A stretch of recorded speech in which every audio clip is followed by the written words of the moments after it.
Look around you. Everything you see, everything you touch, everything you understand about the world, from the laws of physics that govern the cosmos to the simple fact that a cup of coffee wakes you up in the morning, is built on knowledge. We pride ourselves on our ability to learn, to discover, to push the boundaries of what we know. But what if there's a problem with this picture? What if the very act of knowing is a paradox in itself? What if the more we learn, the more we uncover the profound and unsettling limits of our own minds? This isn't just an abstract question for philosophers to ponder. It's a deep dive into the very fabric of our reality. It's about what we can truly claim to know and what we might be fundamentally blind to. As the great philosopher and physicist Immanuel Kant wrote in his masterpiece, Critique of Pure Reason, all our knowledge begins with the senses, proceeds then to the understanding, and ends with reason.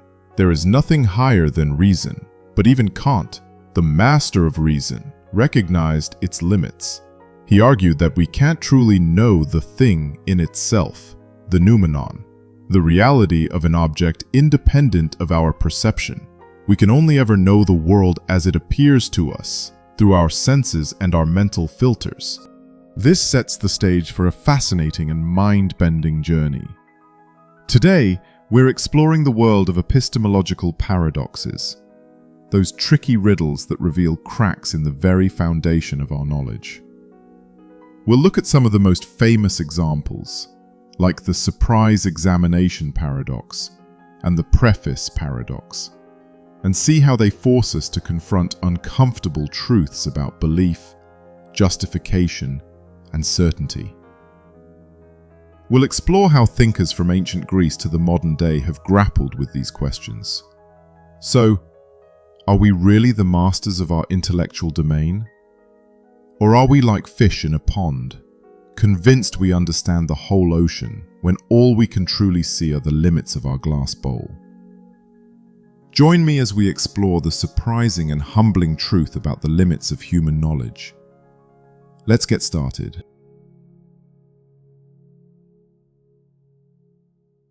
Our journey into the heart of epistemological paradoxes begins with a classic, a mind-bending riddle that seems simple on the surface, but quickly unravels everything we think we know about certainty. It's called the surprise examination paradox. Here's the setup. A teacher announces to her class on a Friday, "There will be a surprise exam next week. You will not know which day it is until the moment I give it to you." The students, being a sharp bunch, start thinking.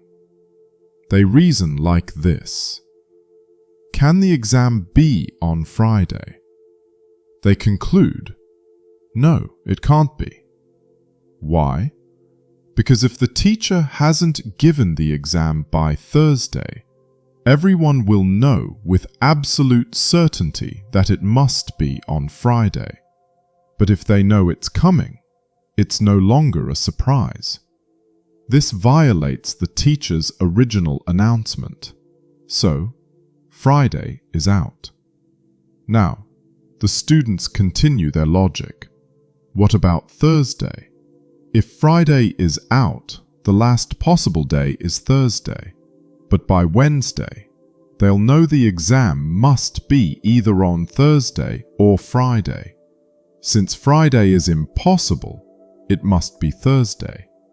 But again, if they know it's coming, it's not a surprise. So Thursday is out too. And the paradox continues. They use the same logic for Wednesday, then Tuesday, then Monday. One by one, they eliminate every single day of the week. They conclude, with seemingly perfect logic, that a surprise exam is impossible. Yet, when Tuesday morning arrives, the teacher walks in and says, "Pop quiz," and everyone is completely surprised. Their perfectly reasoned logic has failed them. This paradox, sometimes called the hangman paradox, forces us to confront a fundamental problem with logical reasoning about the future and our own knowledge. It shows us that certainty and surprise, when combined in this way, can lead to a self-defeating conclusion. The paradox challenges the very concept of self-referential belief. The student's conclusion, the exam is impossible, is a belief about what they will know in the future. But this belief itself is part of the system that the paradox operates on. Their knowledge of the paradox is what makes them surprised when it actually happens. Philosopher W.V.O. Quine and others have explored this, suggesting that the problem lies in the student's assumption that their knowledge can be complete. The student's reasoning is flawed precisely because they are trying to predict a situation where their own knowledge state, being surprised, is the condition for the event occurring. This paradox isn't just a fun brain teaser. It highlights a critical limitation in our ability to reason about propositions that refer to our own future knowledge. It's a humbling reminder that our logical certainty can crumble when faced with the unexpected, revealing a gap between pure reason and the messy, unpredictable nature of reality. It shows that sometimes we can reason ourselves into a corner, concluding something is impossible, only to be proven wrong by the simple fact of its occurrence.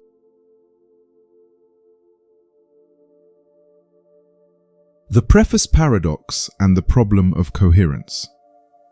We've seen how the surprise exam paradox can show us the limits of certainty. Now let's turn our attention to another puzzle that challenges a cornerstone of rational thought: coherence.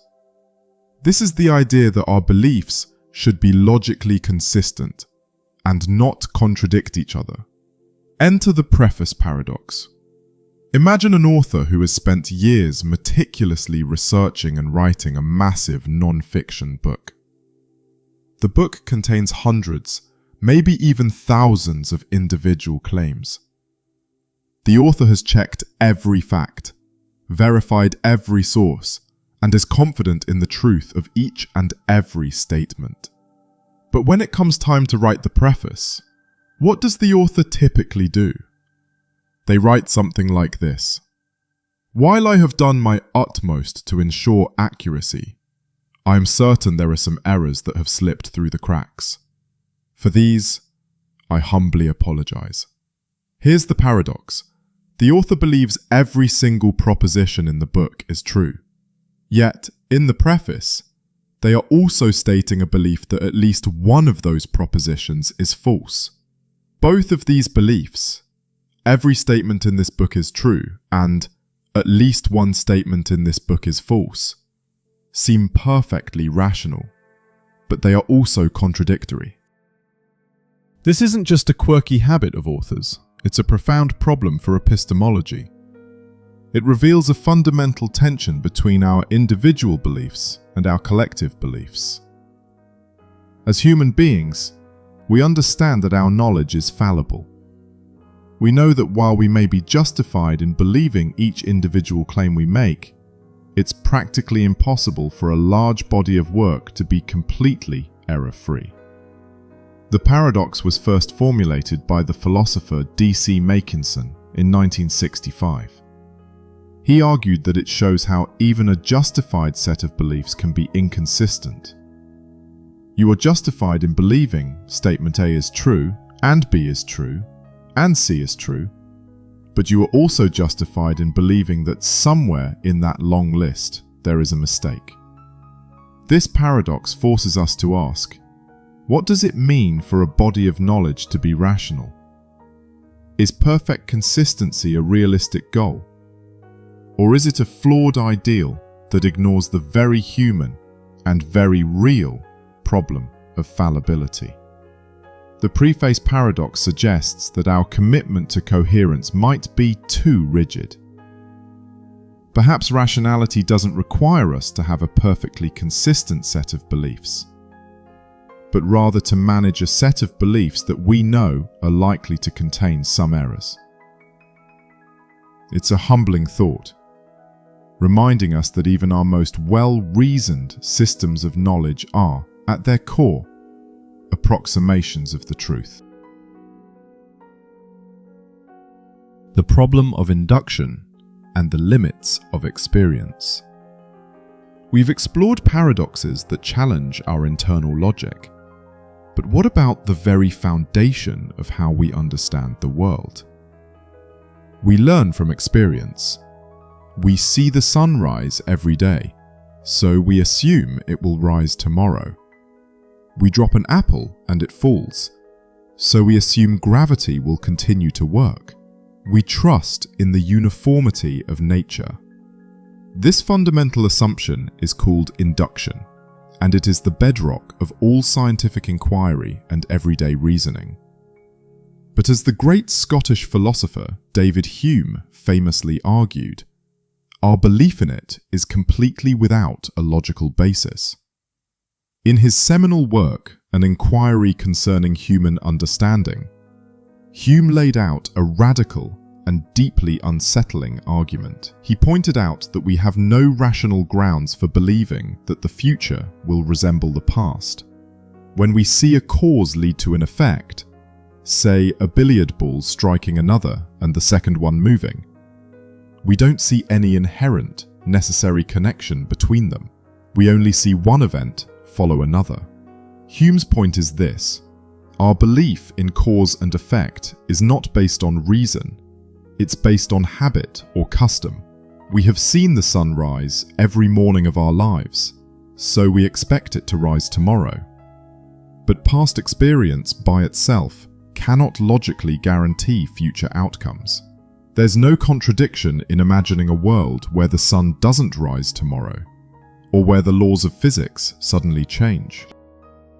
This is a truly profound problem. It means that all of our scientific knowledge, from the laws of motion to the principles of biology, rests on an unprovable assumption. We trust that our experiments will yield the same results tomorrow, but our only justification for this trust is that they've yielded the same results in the past. It's a circular argument. Hume's problem isn't that induction is unreliable. We use it successfully all the time. The problem is that it's not based on rational justification. It's a leap of faith, a necessary assumption we make to navigate the world. As Hume himself put it, custom then is the great guide of human life. It is that alone which renders our experience useful to us. This is perhaps the most humbling epistemological paradox of all. It suggests that even our most powerful tool for understanding the universe, science, is built on a foundation that is, in a strict logical sense, unjustifiable. Our knowledge is a practical, not a purely rational construct.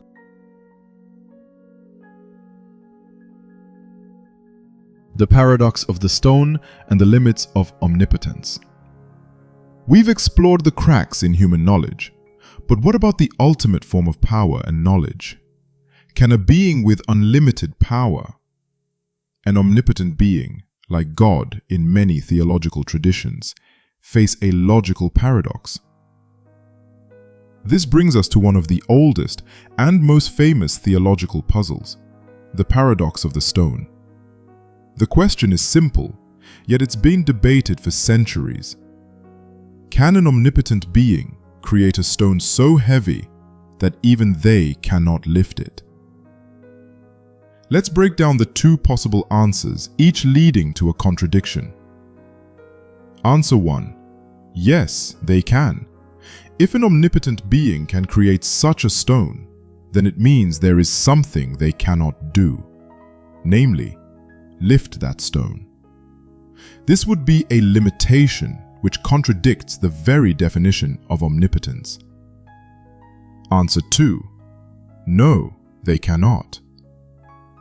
If an omnipotent being cannot create such a stone, then there is something they cannot do: create the stone in the first place. This also contradicts the definition of omnipotence. This isn't just a clever riddle about strength. It's a profound philosophical argument about the nature of power and logic. The paradox suggests that the very concept of omnipotence might be logically incoherent. It's a bit like asking for a square circle. The two concepts are mutually exclusive. Philosophers and theologians have offered various solutions.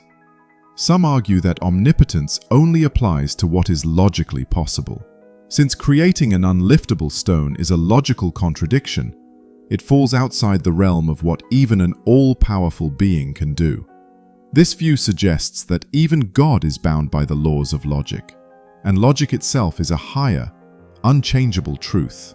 Others, like Thomas Aquinas, argued that God cannot do what is logically impossible, not because of a limitation, but because it's a meaningless request. It's like asking, can God make 2 + 2 = 5? The answer isn't, no, God can't, but rather that the question itself is nonsensical. The paradox of the stone, much like the paradoxes of knowledge we've discussed, isn't meant to have a simple gotcha answer. Instead, it serves as a powerful tool to explore the very limits of our language and our ability to conceptualize the absolute. So, what have we learned from our journey through these epistemological paradoxes? We've seen that certainty can crumble, coherence can be a fragile ideal, and even our most trusted methods of reasoning are built on assumptions. We've even seen how the very idea of ultimate power is constrained by logic. These aren't reasons to despair or give up on the pursuit of knowledge. Quite the opposite. They are a call for intellectual humility. As the ancient Greek philosopher Socrates famously said, "The only true wisdom is in knowing you know nothing." He understood that the beginning of wisdom is the recognition of our own ignorance. The paradoxes of knowledge teach us that our beliefs are not solid, unshakable structures. They are living, breathing things, constantly in flux, subject to revision and challenge. The pursuit of knowledge isn't about finding perfect answers. It's about asking better questions. It's about being willing to be surprised, to admit our fallibility, and to revel in the endless, humbling process of discovery. The limits of our knowledge aren't a wall we've hit. They are the horizon that keeps moving, inviting us to explore further. Thank you for joining me on this journey into the profound and paradoxical world of human knowledge. Until next time, keep questioning, keep learning, and remember that sometimes the most profound truth is found not in what we know, but in what we don't. If you were as fascinated as I am by the strange and beautiful limits of our minds, be sure to hit that like button. What's your favorite philosophical paradox? Let us know in the comments below. And don't forget to subscribe and ring the bell so you don't miss our next deep dive into the mysteries of the universe.